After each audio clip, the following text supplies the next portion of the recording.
I'm going to show you guys real quick some of the tricks I use for launching a drone off a moving boat.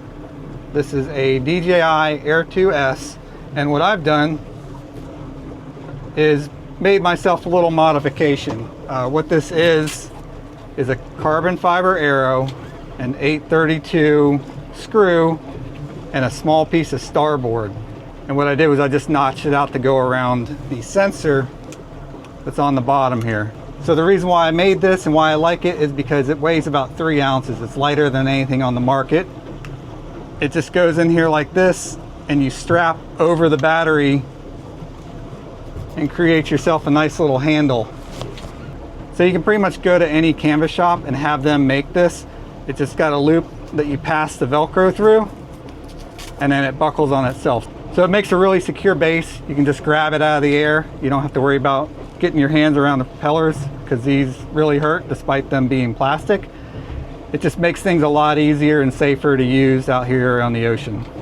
Now when you're starting the drone up out here, you want to make sure this drone stays level. What it's doing is it's calibrating when you turn it on.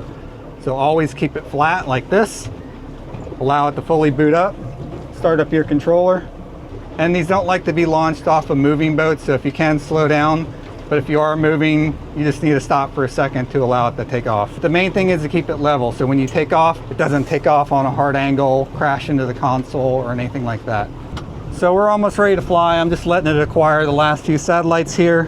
Whichever way the boat is drifting, you need to launch it on this side. So I'm drifting this way, you need to launch it on this side. So when it takes off, it's gonna stay in one position and we're gonna drift away from the drone.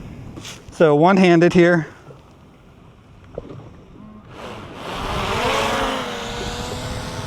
Now the drone's just going to drift away from us. Now an important point when you're flying over water is that the sensors on there are really good at detecting distance from land, but they're horrible about detecting the distance from water. So when you lower it, always watch it because it can keep going down because the sensors don't recognize water as well. Now when you're catching a drone, even in sport mode, they have obstacle avoidance. So it's hard to fly the drone directly to you and just grab it.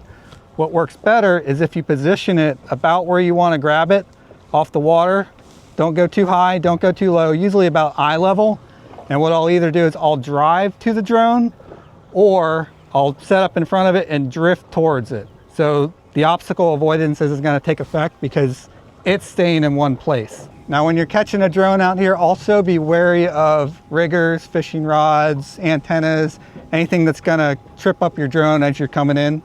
What I like to do is kind of come in about the height, eye level, and I can see a little better what kind of obstacles are in my way. All right, so I'm coming up here to the drone now. I'm gonna drop it down to about eye level, making sure it doesn't keep going down into the water. That's where I want it. In this case, I'm just gonna get upwind of it and kind of drift into it. So it's getting a little, and just turn it upside down, that's going to shut it off. If it doesn't, you take both of your controllers and you pull them inward and downward, and that's also going to shut it off. Now obviously I'm just inland here. I've got about 15-20 knots of wind, but it's flat calm. I'm not having to deal with that up and down of being out in the ocean. It gets a lot harder out there, but it's still the same process that I use.